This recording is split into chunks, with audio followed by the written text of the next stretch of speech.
Respected students. Today's the subject of study is about the crystallography. So crystallography is basically a science about the arrangement of atoms, atoms inside a solid, how they are arranged, and how that the property exhibited by them is related to their internal structure. So that can be understood by the science of crystallography. So now, so in this, you will learn about the crystals, different types of crystals, and the crystalline, and what are crystalline and non-crystalline solids, and space lattice, crystal structure, lattice parameters, crystal systems, and Bravais lattices. This one, basically, the matter is what we are seeing in the nature. So matter exists in preforms, that is as gases, liquids, and solids in three phases. So that the properties of that matter in different states is different. So gases is different and the liquids that is different. So those were studied separately. So our interest is here about the solids, study of solids. So the properties of materials, that is crystalline solids, depends upon its structure. So then we need to understand the what is the structure of a solid substance. So that can be learned. You can learn by studying the physics of that crystalline solids and physical properties of crystalline solid, and their actual structure can be that the solid can be determined by the X-rays, neutron beams, and electron beams. So solid materials. So in the solid state, again based on their structure, that is arrangement of atoms, they are subclassified into three categories, that is crystalline, polycrystalline, and amorphous. Crystalline, polycrystalline, and amorphous substances, same solid substances but exist in the three different forms. Those are crystalline, polycrystalline, and amorphous. So here what we are studying is about this the crystalline, especially those are called as single crystalline material substances. Okay. So if you observe that in the slide diagram, so there is after certain distance, you can observe that circles are arranged in a regular fashion. So you can observe that there is an regular arrangement of that circles. You can observe in this diagram. The similar fashion, the atoms, imagine that in the place of the circles, the atoms. So similar arrangement you can observe in case of crystalline solids also. So crystals are basically anisotropic substances. That means the property is different in different directions. In the same crystal, if you study that crystal in different directions, that property exhibited by the crystal is different. So that's why this crystallography is a subject of study. So they possess the property of exhibiting of the property in different direction, different properties called anisotropicity. We call it anisotropic. And also crystals also observed based on their melting temperature, they possess the sharp melting point, and also they have most of the crystals possess the regular wood shape. Example: iron, copper, carbon, and germanium. So non-crystalline solids, of course we are not interested in non-crystalline solids, and also other polycrystalline solids. This one basic terms to understand about the crystals.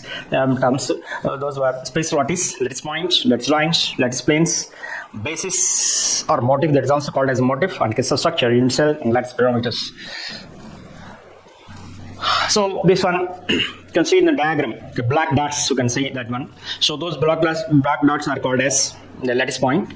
So this is the array of lattice point, two-dimensional array of lattice points. So this you can observe that along the axis horizontal and vertical direction, the distance between the two successive black points is same. You can observe the same. So imagine that lattice point. It is the similar pattern you can observe in case of crystals also. So if you observe any one point, then any one lattice point, the surrounding to that one, we have the same environment. Observe any lattice point, either you can in the diagram you can observe A or B or C or E. You can find out the same environment. That means the surrounding to that point. So we have at a same distance, we have the remaining lattice points. Okay, these are called this lattice point. These points, the arrangement of these lattice points in 3 dimension, we call it as space lattice. Space lattice. So actually, before learning that lattice point, so we must need to understand about the basis. Basis is termed as a unit assembly of atoms or molecules identical in composition, arrangement, and orientation is called a basis. So this basis is representative point, which is called as lattice point. So a basis is a real one. It's a combination of atom or molecular unit, whereas lattice points or space lattice is imaginary. So that is used to represent the basis. So for example, in case of aluminum, the number of basis atoms is, since aluminum totally contains the element aluminum, so number of atoms in there is 1, and barium also we can have 1. Whereas in case of sodium chloride, it's a combination of sodium and chlorine ions. So that's why the number of atoms in the basis contains two atoms. And KCl also contains 2, and calcium fluoride, it contains the 3 atoms. One basis contains the 3 atoms. Okay, so next one. So lattice plus basis, combination of this lattice and basis is called crystal. So crystal can be find only the combination of lattice and basis. Even though lattice is an imaginary, but lattice will give us the which orientation that passes the atoms and molecules on the basis will has to align.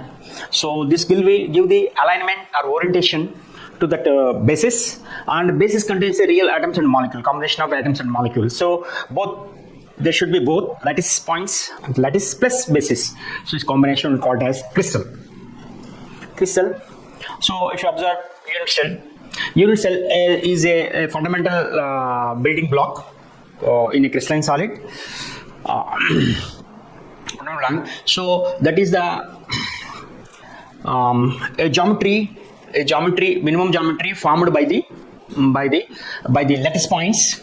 Lattice points in a space lattice will define it as a unit cell. So this is the real atoms you can see here in a unit cell here. This one, lattice parameters. So to express the distance of an atom along x1 by crystallographic axis, the distance of an atom from another atom.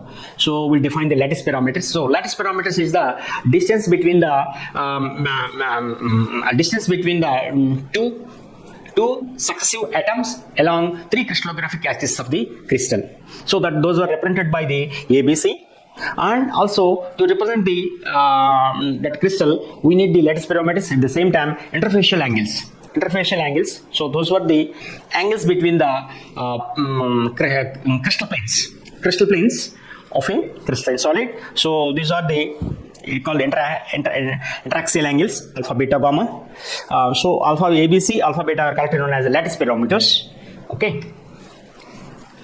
So primitive cell. So if the unit cell contains the 8 atoms in the 8 corners, so the contribution to unit cell is only 1/8 only. So total, if there are 8 atoms in a unit cell, 8 into each one contribute to 1/8 atom to that unit cell.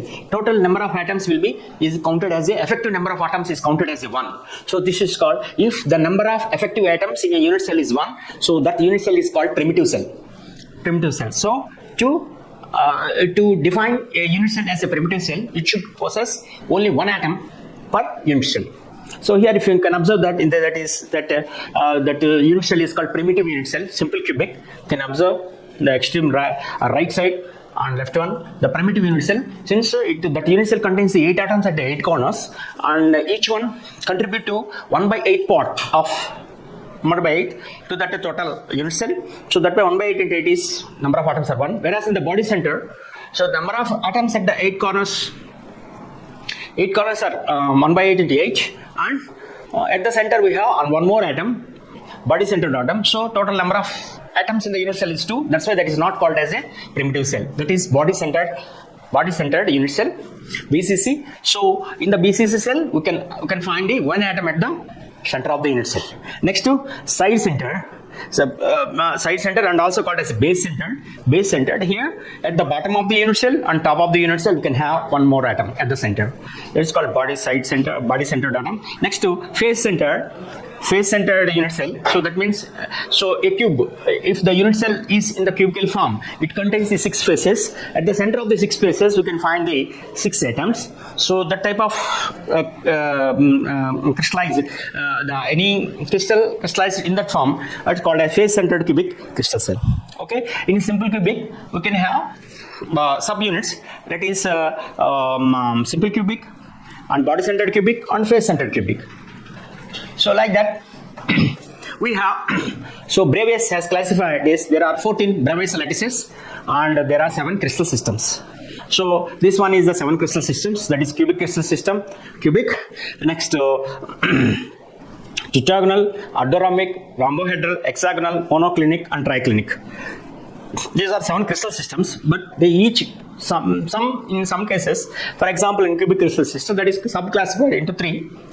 So it contains the 3 unit cells, different unit cells. Those are called as simple cubic, body-centered cubic and face-centered cubic. Like that, tetragonal, orthorhombic, they contains the tetragonal contains the 2 unit cells and orthorhombic contains the 4 such type of unit cells. Like that, hexagonal, monoclinic, triclinic.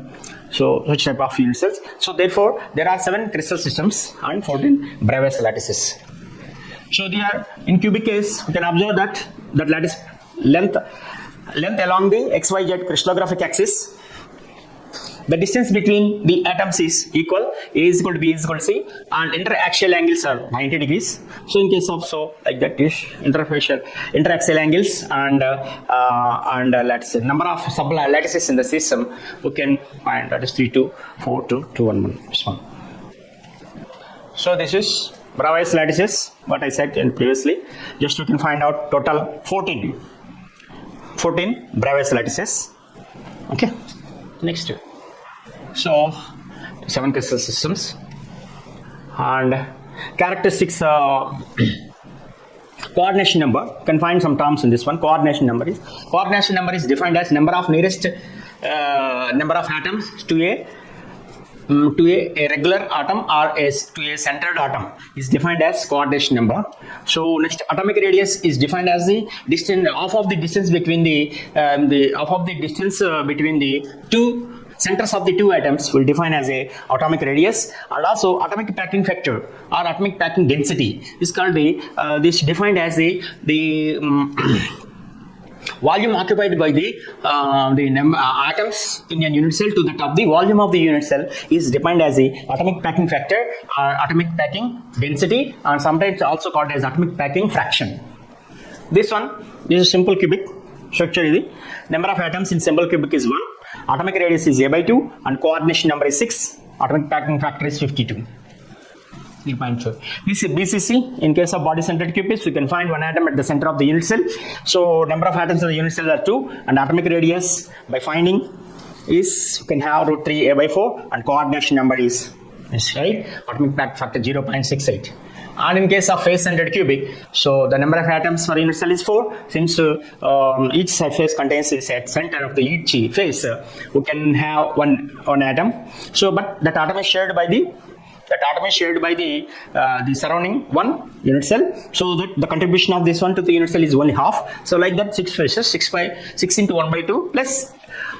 At 8 corners, we have 8 atoms. Their contribution is 1. Total number of atoms for unit cell are 4. And atomic radius is root 2 A by 4. And coordination number is 12. And atomic packing is 0.74. Compared to these 3 structures, this one is having the more packing factor. That means that unit cell is packed high when compared to remaining unit cells.